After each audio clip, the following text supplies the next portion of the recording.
This is a fun opportunity for me to discuss with you my perspective on the topic artistic expression.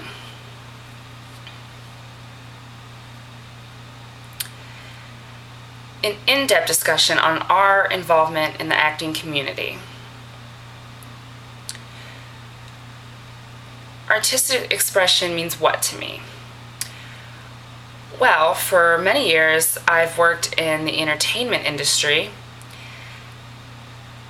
and artistic expression I've had to deal with through responsibility and through judgments.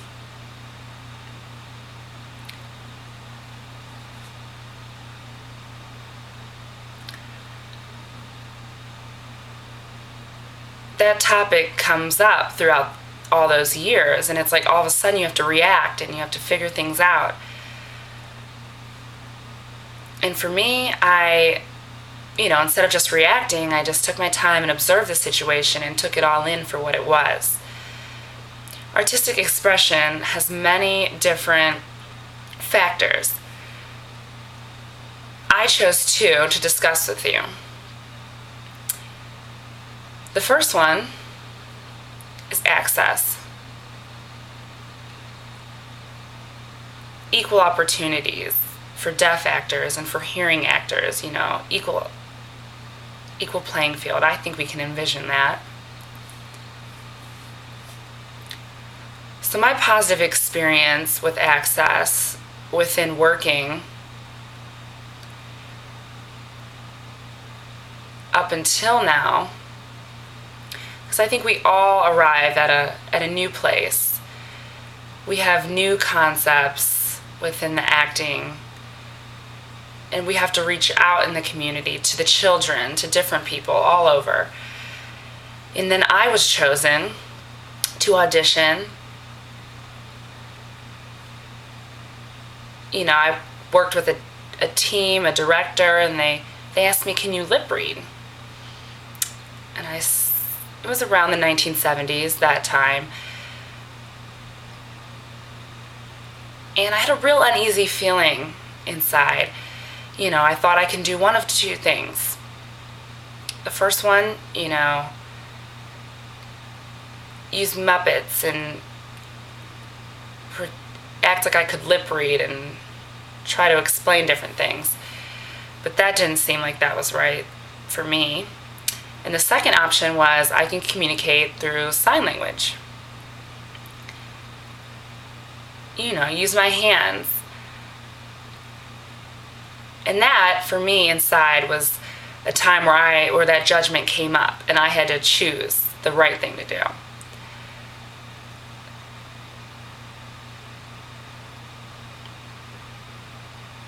So I picked the second one. It was such a relief. It definitely was the best decision.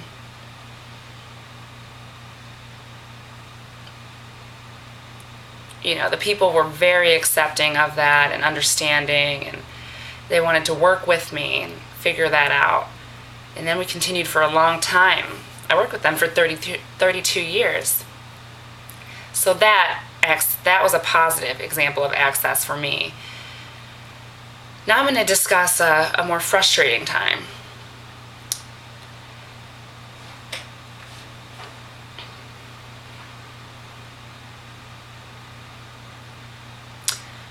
It was around the same time, around 1970, and they were starting to make movies with deaf actors in them. And there was a movie that needed one to become a ballet dancer. So I thought, great, I'll audition. They need a deaf actor. Okay, well, I'm deaf. And they need somebody to be skilled in dancing, specifically ballet. So I thought, okay, I can meet with somebody and they can teach me, and we can practice, and I can get better, and then I'll audition. So I went to reach out and audition for that role, and they told me no. I said, no?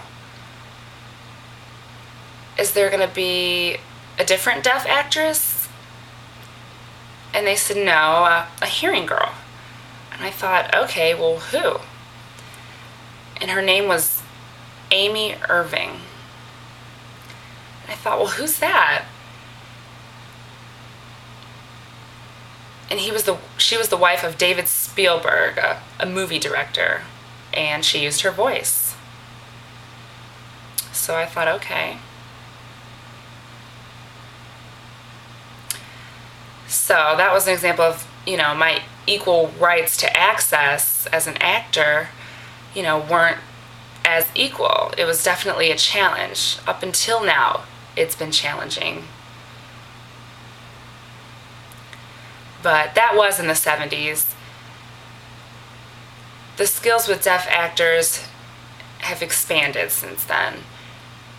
We've had a lot of progress with access. However, now the progress isn't moving so vividly as it was back in the 70s. So, a recent actor who was hearing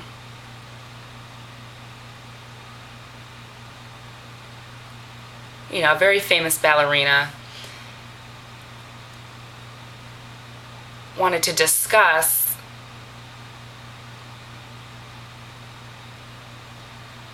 with me different things, and I had to understand that was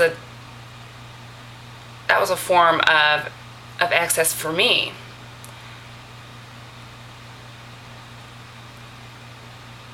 I had to take that in. But, that was a few months ago.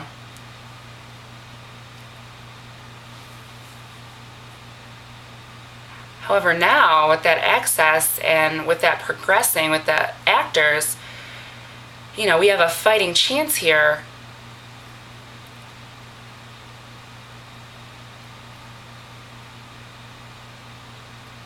to show our role on to others.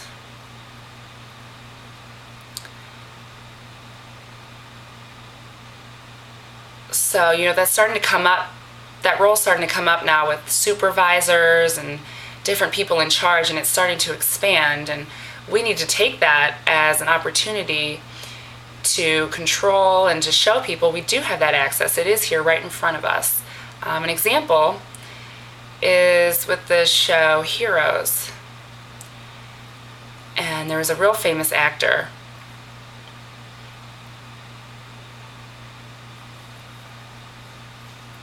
and it was he used a way to show how deaf people hear music. Like, no, they can't hear it, but they can envision it in like a fantasy world. And I thought that was a pretty good demonstration of that.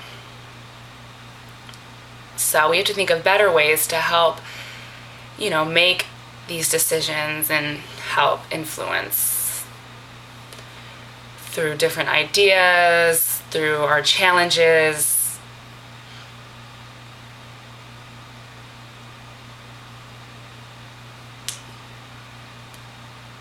We just have to figure out different ways to bring that all in and help. Another example, the show House. I was called in. This is another time where that experience, popped up. I was called in and they asked me, do you lip read? And I said, no, I don't. However, I can still help explain different ideas and different things.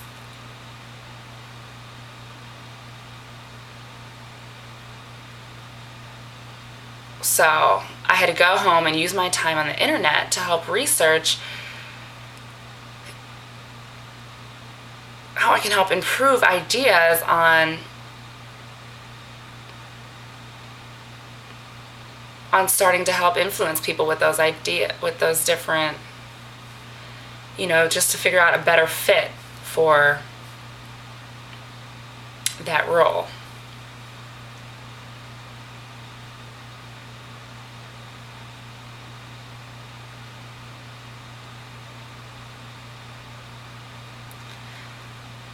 So for a deaf person, we really need to fit and come together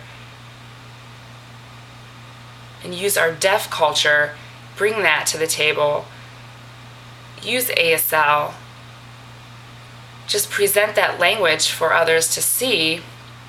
And with our deaf culture, we can help, and within our deaf family, we can help assimilate and suggest different things, how to interact, how to deal with family, just these different roles we can expand to show real life examples. We can choose within ourselves what we can put out there to help people really understand and to get that fulfillment